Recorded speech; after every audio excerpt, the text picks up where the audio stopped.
proud, sir. Naka-training kayo, sir, ha?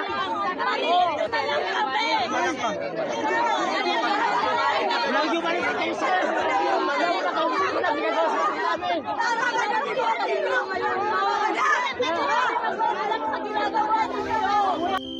Tandaan po ninyo, ako'y mamamatay with honor. Tatayo ako para sa mga ginipit, kinunan ng katarungan, kinunan ng hustisya sa bansang ito. Dito tutulo ang aking dugo. Dito ako mamamatay. Bahala na, basta Pilipino ang papatay sa akin, okay sa akin yun.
Bakit ko kayo didebatiin? Ako na nga yung katotohanan. Ako ang daan at ang buhay. Pag di kayo dumaan sa akin, hindi kayo pupunta sa langit. I am the way. Pag hindi kayo dumaan sa akin, hindi kayo pupunta ng langit. Kahit ano pang gawin ninyong pagtatampisaw dyan. Paano ko kayo didebatiin yan na ako ang may-ari ng kaluluwa nyo? Ako ang may-ari ng sanlibutan ngayon. Magdidebate ako sa inyong mga hunghang kayo? Sino kayo? Kaya, pumunta kayo sa akin, sumuko, sumurender, at magsisi na kayo at iwan ang serpensid nyo at sundin ninyo ang lahat ng sinasabi ko sa pamamagitan ng mga salita ng aking Ama. Kung hindi, may kalalagyan kayo, igagatong ko rin kayo sa kalan ng impyerno. Alam mo kung sino lang ang pinakamatinding magiging kalaban ni Cardo? Sino? Nako, kabahan ka kay si Cardo. Ang pinakakalaban ni Cardo. Piling ko si Kipoloy. Yung nagpahinto ng lindol. Si Kipoloy lang ang magpapahinto ng probinsyano. Abangan nyo yan. Oh. So inahamon kita Kipoloy, pahinto mo nga ang probinsyano. Napahinto mo pala ang lindol eh. Apakayabang nyo pala. Sabi niya daw, stop. Sige nga, punta kang gitna ng EDSA, stop mo yung traffic doon. Stop. Ipa-stop ko daw yung probinsyano o kaya yung sa EDSA.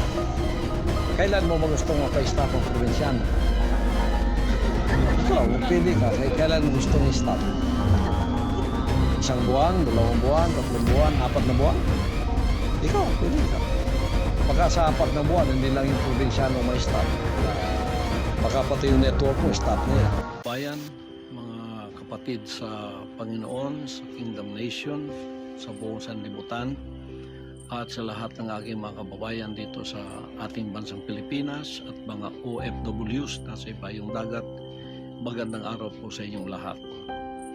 Ako po ay merong mensaheng ipaabot ngayon sa mga nangyayari sa ating bansa at nangyayari po sa akin, sa KOJC at sa lahat ng mga pangyayaring itong hindi natin inaasahan na ito'y mangyayari ngayon sa ating bansa. Hindi ko po inaasahan na aabot sa ganito ang mga pangyayaring ito, na aabot ako sa ganitong klaseng panahon na ang mismong umuusig sa akin ay ang aking sariling bansang Pilipinas. Mga kaibigan at mga kababayan, ito po ang aking kinakaharap ngayon. Paliwanag ko po sa inyo, ako po ay hindi nagtatago sa kasong ito dahil ako po ay may kasalanan. Hindi po. Ako ay umiiwas dahil pinoprotektahan ko po ang aking sarili. Bakit ko pinoprotektahan ang aking sarili? Sapagkat ang lahat po ng nangyayaring ito sa kasong ito, na napakasimple lamang po ng kasong ito. Simple case lang po ito, na 4 ng taon lang nakabinbin dyan sa DOJ. Pagkatapos ngayon ay binuhay na naman nila. Pagkatapos ito ang ginagawa ngayon na sangkalan upang ako ay kanilang habulin. Mga kaibigan at mga kababayan, umiiwas po ako sa pangyayaring ito dahil hindi po katulad ang kasong ito ng kanila ni Congressman Tebes at ni General Bantag. Hindi po. Si General Bantag at si Tebes ang kumakalaban po sa kanila ngayon na tumahabol ay ang gobyerno lamang ng Pilipinas. Ang sa akin po ay complicated, sapagkat meron po akong ginawang kaso sa Amerika. Ang gumawa ng mga kasong ito ay yung po mga magnanakaw dito sa bansang kaharian na nung sila'y nahuli, lumayas at nag-iwan ng kaso kasi mga abogado po yung dalawa doon. Pagkatapos iniwan nilang kasong ito na ginamit nila itong alias Amanda para ako po ay magkaroon ng kaso dito at dinamay pa yung 5 kong kasamahan na puro inosente. Pagkatapos po punta sila ng bansang Amerika ay gumawa na naman po ng kaso doon. Pagkatapos pinaniwalaan naman sila ng bansang puti sapagkat meron din siguro silang interes sa akin at sa paglago ng bansang karyan sa Amerika. Kaya nagkasabwat sila, kaya nagkaroon po kami ng kaso sa Amerika. Hindi po namin gawa yun, gawa po nila yun. Pagkatapos nito, hinarap po namin ang kasong yun sa Amerika. 43 counts, kumuha kami ng 22 abogado doon at hinarap ang kasong yun na meron na pong sagot ang lahat ng kanilang mga inakusa sa amin.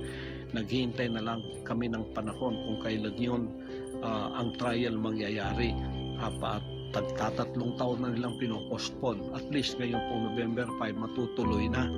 Kaya sila po ay wala ng ingay doon sa Amerika sapagkat ito ay naharap na po ng aking mga abogado. Ngayon, naging complicated po ang aking sitwasyon dito sa bansang Pilipinas mulang nanalo si Bongbong Marcos at naging presidente siya. Nang pumunta siya ng bansang Amerika, nagbago na po ang ihip ng hangin kasi nung bumalik siya rito, kaibigan na niya ang bansang puting Amerika, kaibigan na po niya ang bansang ito at inopen na niya ang Pilipinas, kaya nagkaroon tayo ng mga Amerikanong marami dito. Nandiyan na yung EDCA at hindi lamang po yung na naging open, pati po ako, ang kaso ko ay naging complicated dahil isinama na po sa sitwasyon na mga puting yan ay naririto at ako po ay hiningi na nila sa kamay ng rehimeng Marcos. Kaya noong December 21 o 22, nagkasundo na po yung dalawang yan. Ang rehimeng Marcos, si Marcos mismo, at ang FBI at CIA, nagkasundo na po na ako'y ibigay sa kanilang kamay. Ibigay ni Marcos ako sa kamay ng mga puti.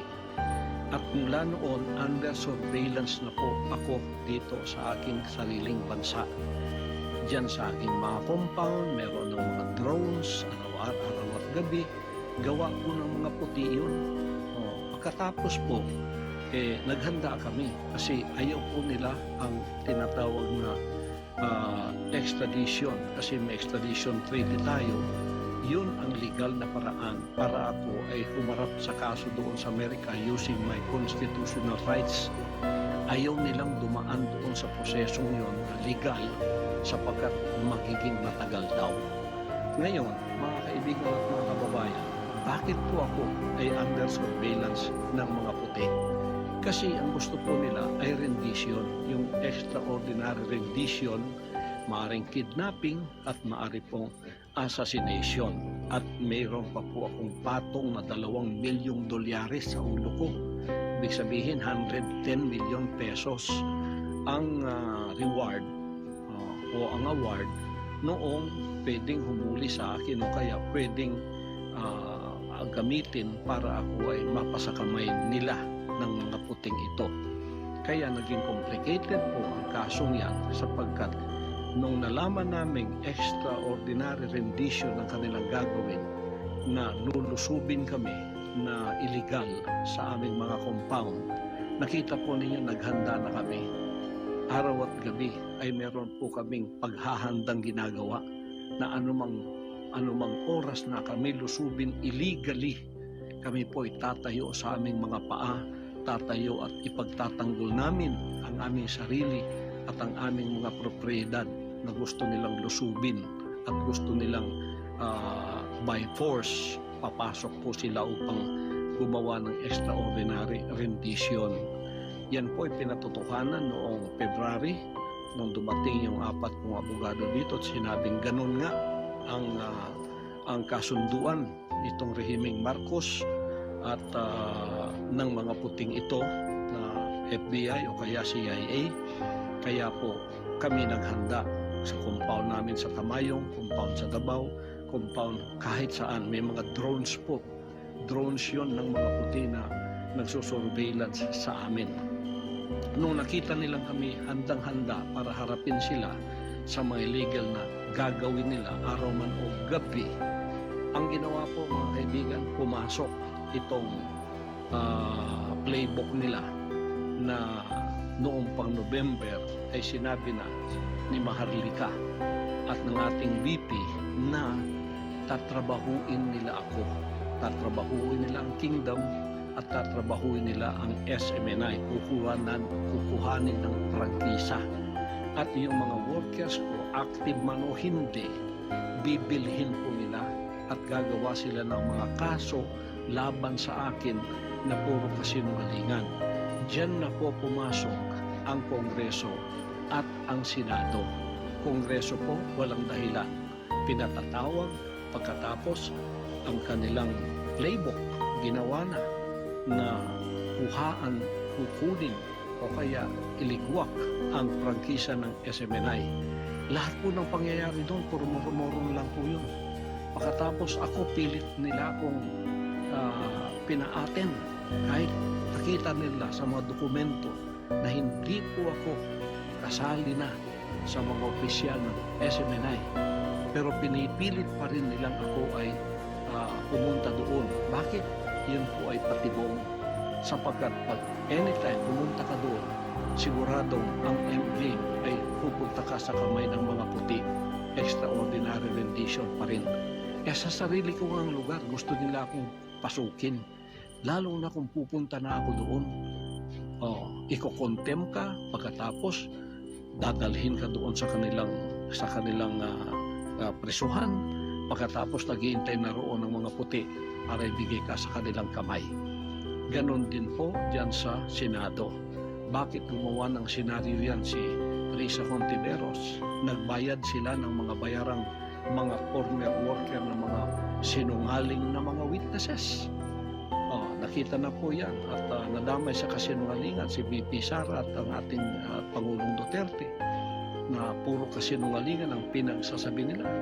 At pinipilit ako ni Risa Hontiveros na umaten sa moro-moro at bogus na mga hearing na yon.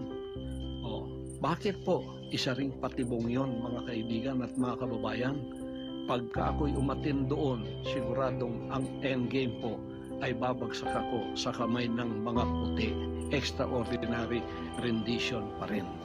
Nung hindi po nila magawa yun, kahit may mga warrant of arrest na sila, sapagkat hindi ako ma-attend sa kanilang mga hearing, kasi pinoprotektahan ko yung sarili ko, kasi alam ko ng lahat ng ito ay patibong lamang upang ang endgame ay magawa nga nila na ako ay ilagay sa kamay ng mga puti, sapagkat ang ating pong gobyerno at ang gobyerno ng mga puting ito ay nagkasabwatan na nga, hawak na nga sa liig ang ating gobyerno rito, kaya itong mga operatibang ito ay ginagamit na lamang whether they know it or not, sapagkat ginagamit na nilang batas laban sa akin upang ako ay kanilang mahuli, upang ako ay kanilang madampot at ibigay na sa kamay ng mga puti. Yun po ang endgame dyan. Extraordinary rendition pa rin yan. Yung sinasabi nilang wala akong whole departure order. Pagkatapos sasabihin nilang maging matugo kung sila ipapasok dito sa aking compound. Yun po yung mga patibong din. Ang ibig nilang sabihin, umalis ka dyan kasi magiging madugo. Lalo pa kung hindi aalis. Kasi ako'y tatayo sa mga illegal na activities na gagawin nila ng paglusob. Sabi nila, wala na ka namang whole departure order. Ang ibig sabihin, pwede kang lumabas ng bansa. Patibong din po yun. Sapagkat sa immigration pa, doon ka na puhulihin at ilalagay ka sa kamay pa rin ng mga puti. Yan po ang endgame dyan. Endgame dyan. Nangingialam po ang bansang ito. Ang bansang puti ang nangingialam sapagkat naging kasabwat na ng ating pamahalaan ngayon dito sa ating bansa. Kaya ang nasa likod po ng lahat nito ay ang mga puti. Ang mga drones na yan, surveillance na yan, CIA po yan, mga FBI po lahat yan. Ayaw nilang dumaan sa prosesok tama. Gusto nila extraordinary rendition. Bakit po? Sapagkat yan ay maaring kidnapping, maaring assassination, sapagkat pagka ako'y napunta sa kanilang kamay, sabi pa ng isang kaibigan ko sa Amerika dito, huwag mong asahan na ikaw ay babalik pa. Mababalitaan na lang namin na ikaw ay namatay sa pamamagitan ng natural causes na tulad ng heart attack. Ganyan ang mangyayari sa iyo. Playbook po yan. Playbook po yan. Yan po ay playbook ng CIA at ng FBI na nasa likod ng lahat ng ito. Puti po ang nasa likod ng lahat ng itong nangyayari sa akin ngayon. Kaya naging complicated kasi naging kaibigan nila at naging kasabwat ang rehimeng Marcos, ang administrasyong Marcos, at sila mismo, si Marcos mismo, ang pinagkanulo ako at ibinigay sa kamay ng mga puti na gagawin na nilang gusto lang gawin sa akin sapagkat ayaw nila yung kaso doon sa Amerika na mapapahiya siguro sila. Ganito po ang mga senaryo ngayon na nangyayari ngayon sa ating bansa. Nung hindi po nangyayari ang lahat ng ito, hindi ako kumagat sa kanilang mga patibong. Anong ginawa nila? Binuhay nila ang kasong sobra 3 taon nang nandyan sa DOJ na mismo si Secretary Remulla noong nanalo na si Bongbong Marcos at hindi pa pupunta ng Amerika, sinabi niya, very dismissible itong kaso na ito. Dismiss na ba natin, Pasto? Sabi niya, wag muna kasi para merong katuwiran ka na para sa extradition na meron kapang kaso dito. Dismissible po yan. Kaya binangon yan. Ngayon, ginawa pang complicated. Hinati po. Isang kaso lang po yan. Hinati. Ang kalahati dito sa Davao, ang kalahati dyan sa Pasig. Ito'y panggigipit at pagpapahirap. Tinan po ninyo, noong implement nila yung warrant of arrest, dito po sa kasong itong binuhay nila, dismiss na po yan. Mag-4 na taon nang na-dismiss yan. Dapat nga wala ng prosecution, wala ng kaso yan. Dapat binasura na yan kasi fail to prosecute yan eh. Failure to prosecute. Kailangan ibasura na yan ayon sa batas. Pero binuhay.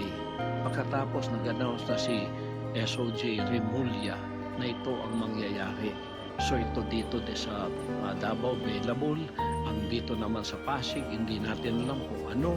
Pero merong kalahati ng kasong ito nandyan sa Pasig ngayon. Ngayon, because we are law-abiding, nung lumawas ang warrant of arrest na ito pong 5 kong kasamahan na puro mga inosente, dinamay noong mga dissidents na lumabas dito, yung mga magnanakaw sa kaban ng bansang Karian, tapos lumayas at pinapaniwala itong mga puting ito na gumawa rin ng kaso sa Amerika, ay ganito po ang nangyari. Kayon, iniwan nila yan dito. Simpleng kaso lang po yan. Napakasimple. Kung wala po nangingialam ang bansang puti, harapin ko po lahat yan. Napakasimple po ng mga kasong yan. Napakasimple po niyan. Kaya lahat na ginagawa nila sa Kongreso, sa Senado, puro po yan patibong. O hindi ko alam kung ang $2 million, which is 110 million pesos, nasa kamay na ng mga atat na ito na maging award nila. Kaya atat silang ako ay kanilang madampot, mahuli. Makikinig kayo ng PNP, NBI, CIDG.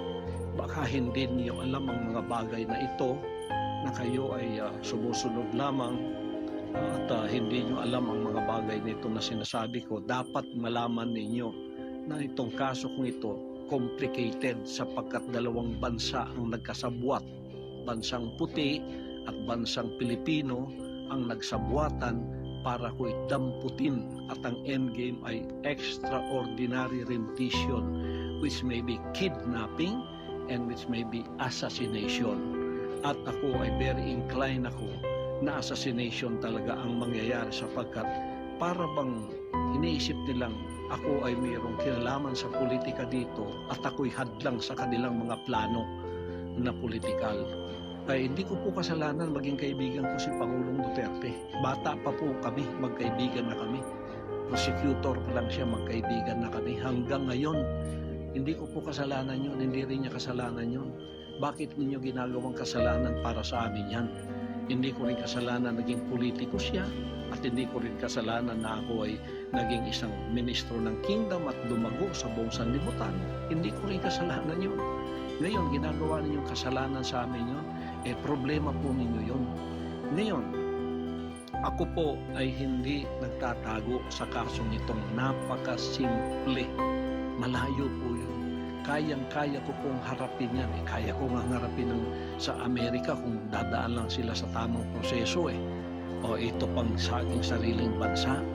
Naging complicated po ito sapagkat ang lahat ng ginagawa na lang ito, patibong po. Bakit ginawa nilang available dito sa Davao? Para ko'y lumitaw at pumunta doon. Tapos naghihintay yung Sergeant at Arms na may warrant of arrest. Dadalhin din ako sa Maynila.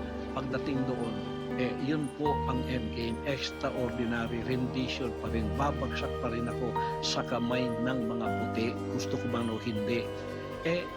Dito nga sa aking compound, sinusurveillance ako kung paano nila kung pasukin. Lalo na kung ako kusang loob pupunta doon na para kang manok na pumunta sa bitag na alam mong bibitagin ka. Kaya hindi po ako nagtatago ng dahil sa ako'y may kasalanan o kaya ang aking mga kasamahan na kawawa naman, tingnan niyo yung ginawa sa kanila o pinasuot ng orange na para bang may mga kasalanan na sila sapagkat yan ay proseso. Nagpapasakop po kami, law-abiding po kami or nation building po ang aking pakay. Ang aking pong ministry mapayapa. Walang nangingialam po. Kami ay tumutulong sa ating bansa. Alam po ninyo lahat yan. Hindi ko na dapat i-explain lahat sa inyo yan. Ngayon, bakit po ako ay hindi pupunta doon?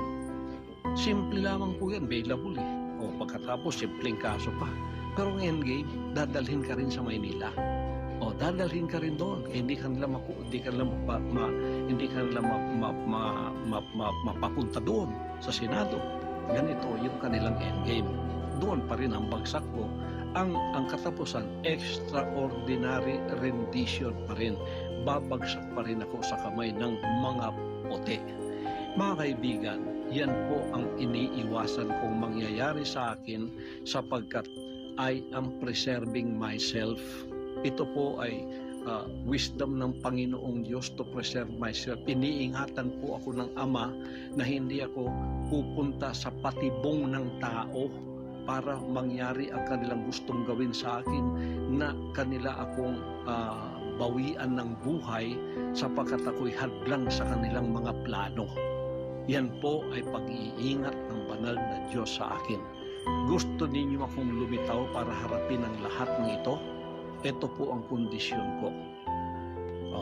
Bigyan ninyo ko ng garantiya na hindi mangingialam ang mga puti sa kasong ito sa Pilipinas. Hindi mangingialam ang FBI, ang CIA, ang US Embassy. Bigyan ako ng garantiya ng Presidente ng Pilipinas. Bigyan ako ng garantiya ng Secretary of Department of Justice Boying Remulla. Written po yan, written. Bigyan ako ng garantiya ng PNP head na si Marbil, General Marbil. Bigyan ako ng garantiya ng NBI head at CIDG. May garantiya na hindi mangingialam ang Amerikano at walang mangyayaring extraordinary rendition. Ako po ay lilitaw at haharapin ko ang lahat ng kasong yan kahit saan yung dalhin dito sa Pilipinas, maging Pasig man o maging dito man. Pagkatapos si Hontiveros dyan sa Senado, ihinto mo na ang iyong murmuro na hearing, dumiretso ka na sa korte, tulungan mo yung mga sinungaling na mga witnesses na yan na gumawa na sila ng affidavit sapagkat idagdag mo na yan sa kaso. Doon din ang bagsak natin, kaya doon ka na pumunta. Huwag ka nang magpa-arte-arte pa dyan sa Senado. Ang dami mong arte. Ako ang ginagamit mo para ikaw ay pumunta sa mas higher position. Alam ko na ang galaw mo, alam ko na yung style mo. Puro sinungaling ang kasama mo. Sa sino ka? Kung ikaw kumuha ka ng sinungaling na mga witnesses, ano ka? Di ba sinungaling ka rin? Kaya huwag ka na mag-inarte dyan. Pumunta ka na doon sa korte sapagkat hindi ka naman korte. Ngayon, kung gusto mo ako talagang pilitin pumunta riyan, gumawa rin kayo ng nararapat. Yung 17 conditions ko, harapin ninyo yon. para pantay tayo dyan sa Senado mo. Malabo nang mangyari yun kasi muro-muro na lahat ang ginagawa ninyo. Extraordinary rendition pa rin ang bagsak natin. Bagsak pa rin yan, nasa kamay ako ng mga puti. Yun pa rin ang endgame. Hindi ko alam kung ang $2 million ay nasa kamay na ng mga taong itong atat na ako'y kanilang madampot, makuha at sila ang makikinabang sa perang ito. Hindi ko alam. Pero yun ang endgame na alam kong mangyayari. Kaya umiiwas ako sa injustice na yan. Kung hindi po ninyo magbibigay sa akin in a written form ang mga kondisyones na ito mula sa Office of the President, mula sa Office of the SOJ, mula sa Office of the PNP and the NBI and the CIDG, hindi po nyo makikita ang pagmumukha ko. Kung ako, imamanhunt ninyo tulad ng sinasabi ninyo na para bang ako'y talagang kriminal. Hindi naman ako drug lord. Hindi ako sumisingkot ng drugs. Hindi ako drug lord. Wala ako dyan. Itong kaso lahat na sinabi sa akin na puro accusation, akusasyon po lahat yan, gawa-gawa lahat yan, tapos ginawa na ninyong totoo. You tried me by publicity. Trial by publicity ang style ninyo kasi wala kayong laban sa korte. Hindi kayo patas makilaban. Ito naman bayarang media, pagkakasinwalingan, pagkakasiraan, nandun kayong lahat. Pero yung rally namin, kahit isa, wala kayong kinover. Pagka mabuti, wala kayong kinocover. Lahat ng binabalita niyo sa akin, puro masama. Kasi masasama din kayo, bayaran kayo ang tawag ko. Sorry media, kasi may media rin kami ang SMNI. Hindi niyo mabili yan ngayon, ginugurbur ninyo dahil hindi niyo mabili. Ngayon, maliban kung bigyan ninyo ako ng garantiya na hindi mangingialam ang mga puti, FBI, CIA o sino pa man sa kanila, haharapin ko ang kaso niyan. Simple po mga kaso niyan. Lalo na puro mga sinungaling ang kaharap namin. Dokumento po ang nasa aming mga kamay. Bakit hindi ko harapin? Umiiwas po ako dahil ang playbook ninyo, alam ko, ang katapusan is extraordinary rendition. Mapasakamay ako ng mga puti, magiging klaro and recto number 2 ako, mamamatay ako sa kanilang kamay, iyan ako sa buong sanlibutan, heart attack ang ikinamatay ko. Pero patay na ako. Yan ang endgame ng playbook na ito at hindi ninyo yan pwede ipagkaila. Maliban kung ibigay ninyo sa akin ang garantiyang aking hinahanap, hindi po ninyo ako makikita. Sige, imanhunt ninyo ako. Ako'y tatayo na hindi magpapasakop sa injustice. Ako'y hindi magpapasakop sa tyrannical rule. Ako'y hindi magpapasakop sa oppression and suppression of my rights. Pagka ako'y binaril ninyo, papatay ninyo, mabuti pang ako ay mamatay sa kamay ng mga Pilipino, dito sa aking bansa tutulo ang aking dugo, kaysa ako ay mamatay sa kamay ng mga puti na nasa ibayong dagat, nasa kanilang bansa o sa ibang bansa ako dadalhin. Hindi po ako papayag sa ganun. Kung imamanhunt ninyo ako, kayo mga CIDG, kayo mga NBI, kayo mga kapulisan, yan ang senaryong haharapin ninyo. Magiging martir akong tulad ni Rizal. Magiging martir akong tulad ni Bonifacio. Pero tatayo ako sa aking kinatatayuan. Kung kayo, mga oppressor ko ngayon, ay hindi na mga banyaga, ginagamit kayo ng mga banyaga, nagkasabuatan kayo para sa aking harapan, banyaga pa rin kayo. Tatayo ako laban sa inyong oppression, sa inyong suppression of my constitutional rights, at tatayo ako laban sa injustice ng gobyerno ito. Mabuti pa, ulitin ko, mamatay ako, tutulo ang dugo ko sa sarili kong bansa na nakatayo ako sa sarili kong paa, na hindi ko pinagbili ang honor ko at ang honor ng aking pagtayo bilang isang tunay na pastor, bilang isang tunay na mamamayan na hindi nagpapasakop sa panlilinlang, panggigipit, pangingikil at sa pagsisinungaling.